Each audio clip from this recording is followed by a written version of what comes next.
Hello friends, आपके लिए 2000 MCQ की सीरीज़ लेके आए हैं जो कि इम्पोर्टेंट एमसीक्यूज़ हैं डी फार्मेसी एग्ज़िट एग्ज़ाम 2024 के लिए।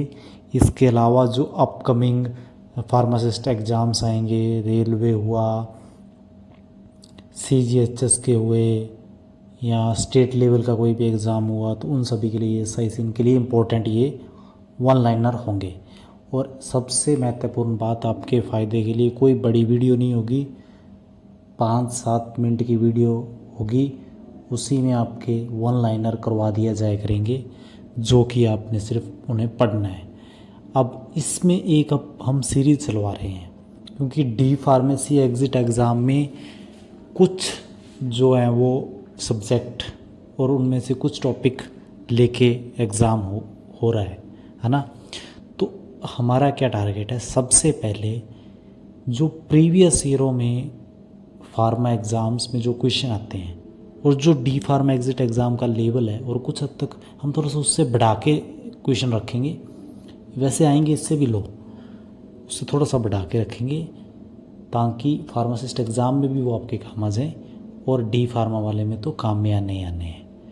ये वन लाइनर यदि आपने सारे पढ़ लिए, आपके वो 50% तो क्लियर है, उसमें तो कोई दिक्कत ही नहीं है। वो आप कितने लेके आओगे, 70 लेके आओगे, 80 लेके आओगे, वो बात अलग है।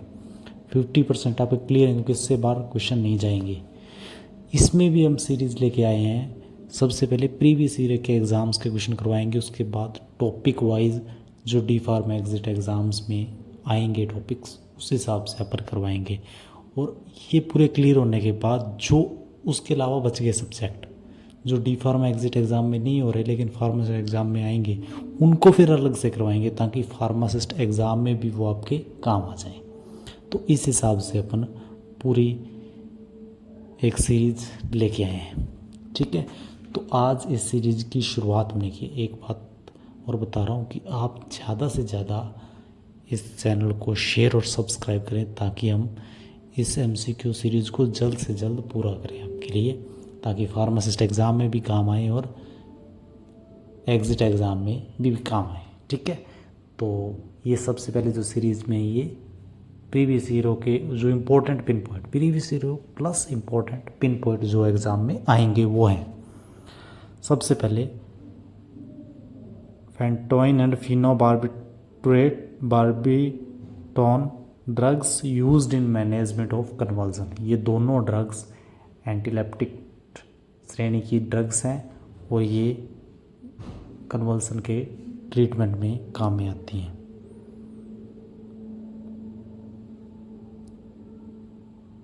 Normal saline is a isotonic fluid. Normal saline जो है वो एक आइसोटोनिक फ्लूइड होता है। इसमें भी आमतौर पे क्वेश्चन पूछ लिया जाता है कि नॉर्मल सेलाइन किस टाइप का आइसोटोनिक फ्लूइड है, या हाइपरटोनिक है या हाइपोटोनिक है। तो अपन इसमें आंसर देंगे कि नॉर्मल सेलाइन एक आइसोटोनिक फ्लूइड है। यह आइसोटोनिक फ्लूइड का एग्जाम्पल बताओ। फिर थर्ड है ACE इनहिबिटर एग्जाम्पल ड्रग। जो ACE इनहिबिटर है उनका एग्जाम्पल कौन कौन से ड्रग हैं, तो जिनके भी लास्ट में प्रिल आता है, कैप्टोप्रिल, लिजिनोप्रिल, वो सारी ACE इनहिबिटर श्रेणी की ड्रग्स जो कि BP के ट्रीटमेंट में काम में आती हैं। इसके अलावा इनका कई बार क्वेश्चन पूछ लिया जाता है कि इनका साइड इफ़ेक्ट क्या है। ACE इनहिबिटर ड्रग्स का साइड इफ़ेक्ट क्या है, तो आपने इसका आंसर देना है dry cough side effect of ACE inhibitor drugs. और इतना डीपली फार्मासिस्ट एग्ज़ाम्स में पूछते हैं आपको। एग्ज़िट एग्ज़ाम में सिंपल ड्रग्स का नाम दिया होगा और उसकी श्रेणी पूछ लेंगे, श्रेणी लिखी होगी और ड्रग्स का पूछ लिया जाएगा।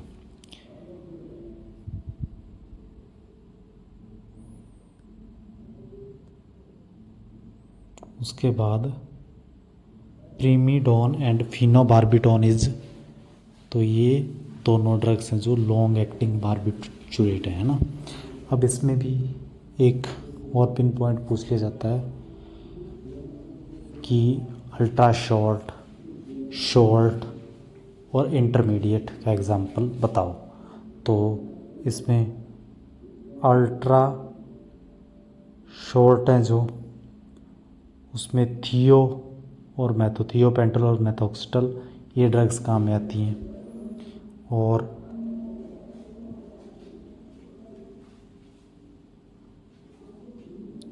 पेंटो और सैको शॉर्ट एक्टिंग में आती हैं।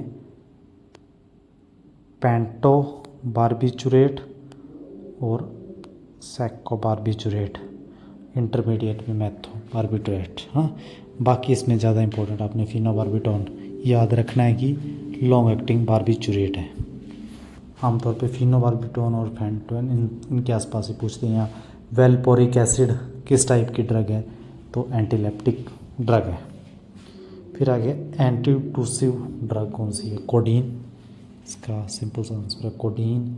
डेक्स्ट्रोमेथोर्फन ये भी एंटीटूसिव ड्रग है। एडल्ट ह्यूमन बॉडी में ब्लड वॉल्यूम कितनी होती है, 5 लीटर। एक नॉर्मल बॉडी वेट को काउंट करते हैं, जैसे 70 kg के हेल्थी मेल में कितना ब्लड पाया जाता है, तो वॉल्यूम में 5 लीटर इसका आंसर होता है। ठीक है,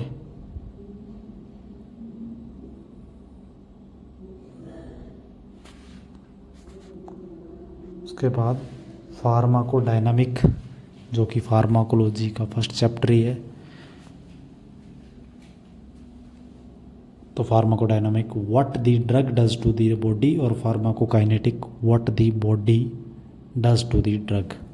मतलब डायनामिक डी है तो पहले ड्रग आएगा, और फार्माकोकाइनेटिक में डी नहीं है तो पहले बॉडी आएगा। बस ये ध्यान रखना है। डेप्सोन यूज्ड इन, तो डेप्सोन यूज्ड होगा लेप्रोसी में। इसके अलावा एंटी टीबी ड्रग के बारे में आपको पूछा जा सकता है, जिनका एग्जांपल है इसोनियाजिड, पैराजेनामाइड, रिफाप्सिन। तो वो भी आपने थोड़ा सा ध्यान रखना है, डॉट्स श्रेणी। और फिर आता है laxative used in management of, जो लेग्जेटिव है वो किसकी मैनेजमेंट में काम में आते हैं, तो कॉन्स्टिपेशन के इलाज में काम में आते हैं।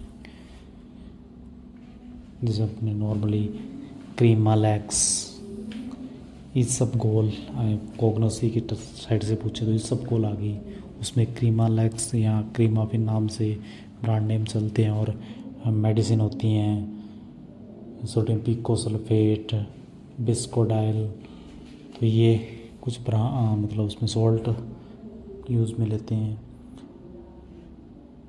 सैना लीव्स है ना, ये भी आते हैं आमतौर पे। Drug that decrease the activity of another drug, antagonist. Antagonist जो होता है वो अदर ड्रग की जो एक्टिविटी है उसको डिक्रीज कर देता है। और साइनर्जिज्म जिसे कहते हैं 1 + 1 11, मतलब वो उसकी इंक्रीज़ कर देते हैं ना। तो ये हमारे कुछ आज के पिन पॉइंट, अपन ने 10 पिन पॉइंट करवाए हैं। इसी तरीके से आपको 2000 करवाएंगे। आगे थोड़ी सी और बड़ी वीडियो लाएंगे और ज़्यादा MCQ पिन पॉइंट जो आपके हैं वो आपके करवाए जाएंगे। ठीक है, तो इसको ज़्यादा से ज़्यादा शेयर करें ताकि हम जल्द से जल्द और वीडियो लेके आएँ। ये आपके एग्ज़िट एग्ज़ाम और फार्मासिस्ट एग्ज़ाम दोनों के लिए इम्पोर्टेंट है।